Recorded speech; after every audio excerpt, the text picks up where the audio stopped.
Korma group, जो सोचता है वो करता है। आपके अपने सपनों का आशियाना।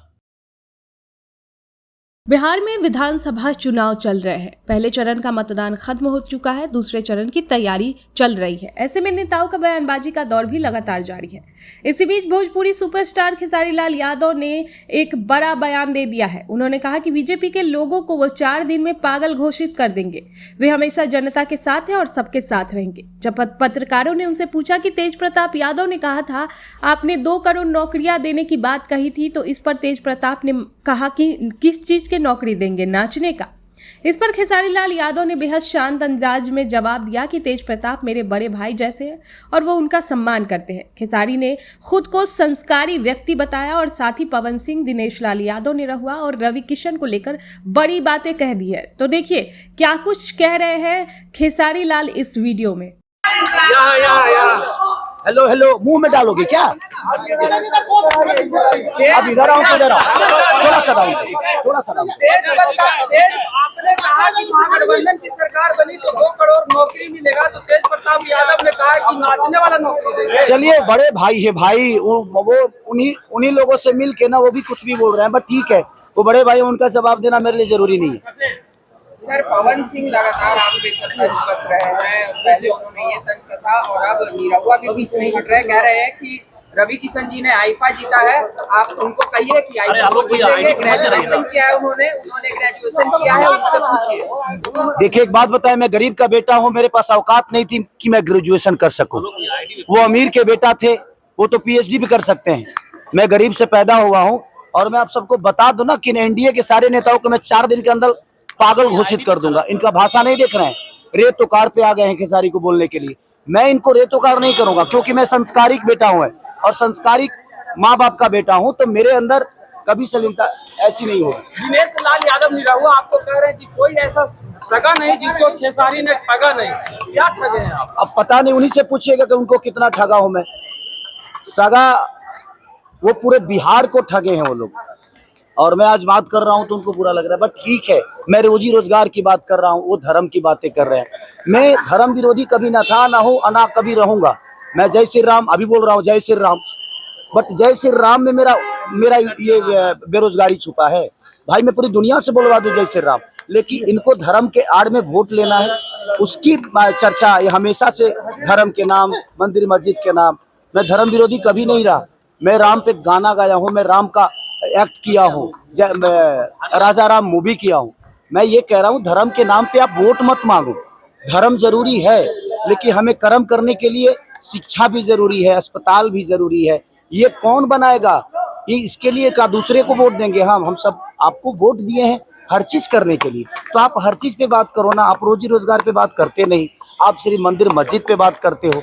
ये मुद्दे को भटकाते हैं दूसरी तरफ, हर बार जंगल राज की बात करते हैं। आज जो बच्चे शिक्षा से दूर हैं वो 20 साल के बच्चे हैं, और 20 साल से किसकी सरकार है? मानिए हमारे चाचा नीतीश कुमार जी की। अब सोचिए, बेरोजगारी से कौन मर रहा है? आज जो 20 साल के बच्चे हैं वो मर रहे हैं। तो मैं वही तो सवाल कर रहा हूँ कि आप जंगल राज की बात, हमारे पापा जंगल राज के हो सकता है हिस्सा होंगे, भाई मैं नहीं था, तो मुझे प्रॉब्लम हो रही है, मेरे आने वाले भविष्य की प्रॉब्लम हो रही है, मैं उस पर चर्चा करता हूं। तो ये अब मेरे को धर्म विरोधी बता देते हैं कि आप धर्म विरोधी हो।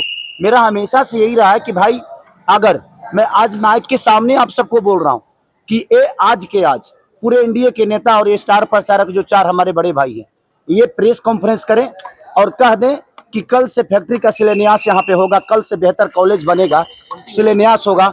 मैं वादा करता हूँ, जीवन में कभी चुनाव नहीं लड़ूंगा और ना ही शपथ ग्रहण कर पाऊंगा और ना ही सर्टिफिकेट लेने में कहीं जाऊंगा। और आजीवन अगर मेरे सर्टिफिकेट लेने में ही इनका छुपा हुआ है बेरोजगारी छुपा हुआ है, ये मुझे दोषी बना रहे हैं बेमतलब का, ये मुझे टारगेट कर रहा है। भाई, मुझे टारगेट मत करो। बिहार बेरोजगारी से डूब रहा है, शिक्षा से दूर है, अस्पताल से दूर है, उस पर बात करो ना आप। सर, एक आखिरी सवाल रहेगा सर कि क्या लग रहा है, आप लगातार प्रचार में जा रहे हैं, महागठबंधन की सरकार बनने जा रही है बिहार में, या आपको नहीं लग रहा है? मैं तो पहले चरण में 100 में 100 हैं हम ही, बाकी कोई नहीं है। और आप देखिएगा, खेसारी के आने के बाद सरकार बदलेगी।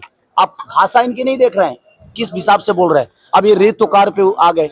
आप बड़े हैं, लेकिन भाषा का मर्यादा आपको होना चाहिए। तो मुझे लगता है कि ये सारे के सारे बौखलाए हुए हैं, ये पार्टी के हैं।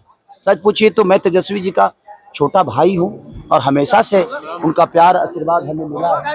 निरहुआ कह रहे हैं कि आपका नाम खेसारी लाल यादव नहीं, अहंकारी लाल यादव होना चाहिए। चलिए वो कुछ भी, मैं क्या बोला कि उनकी भाषा की गरिमा देखिए कि वो बड़े भाई होकर और किस भाषा का इस्तेमाल कर रहे हैं, इसका मतलब नहीं लग रहा है। मैं क्या बोला, 4 दिन के अंदर इशारों को पागल कर दूंगा, मैं सबको पागल घोषित करवा दूंगा। यदुमुल्ला के ऊपर तरह तरह के मीम्स। कोई बात नहीं, शायद मुसलमान हमारे देश के हिस्सा नहीं है, और अगर बेहतर बिहार के लिए मैं बात करता हूं तो यदुमुल्ला हूं, तो मुझे मंजूर है यदुमुल्ला होना। अगर शिक्षा की बात करता हूं और पलायन रोकने की बात करता हूं और ये मुझे यदुमुल्ला कहते हैं, मुझे मंजूर है यदुमुल्ला होना।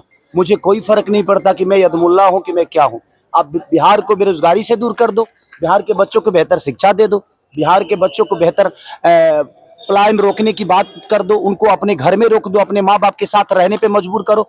मैं उसके, अगर उनको ये शब्द बोलने से और ये करने से यदुमुल्ला कह रहे हैं तो आई एम यदुमुल्ला, मुझे कोई फर्क नहीं आपने पड़ता। कहा है कि हम गंदा गाना सीखे हैं इन्हीं चारों लोग से गाने के। बिल्कुल सीखा हूँ भाई, आगे यही थे ना। और जहां तक कह रहे हैं ना कि उन्होंने ये जीता है, उन्होंने वो जीता है, तो भाई मेरे से पहले तो रवि जी के बाद आप आए थे ना, तो आप क्या क्यों नहीं जीत लिए? तो आप नहीं जीते तो हम भी छोड़ दिए, हमने नहीं जीता हूँ, रहने दो, इसलिए मैं भी नहीं जीता। सर वोट चोरी के ऊपर लगातार सवाल उठ रहा है। वो तो आज से थोड़ी हो रहा है, कितनी बार हो रहा है। I love you.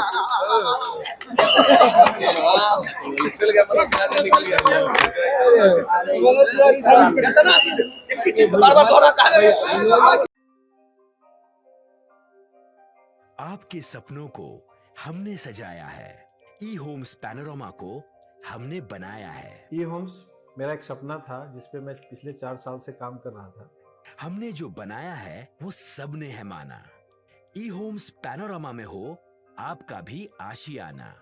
और फाइनली हमने 2021 में इस प्रोजेक्ट को लॉन्च किया। बहुत लोग अप्रिशिएट कर रहे हैं कि पूर्णिया जैसे शहर में, बिहार के, एक तो बिहार की बात करें उसमें भी पूर्णिया जैसे छोटे जगह में इस तरह का लाइफस्टाइल देना, ये सुन के हम लोगों को बहुत अच्छा लगता है। ई होम्स में हमने कुछ और भी किया है, जैसे हम जिस जगह में रह रहे हैं हमारे फैमिली सिक्योर हो, उनको सिक्योरिटी का ध्यान में रखा है।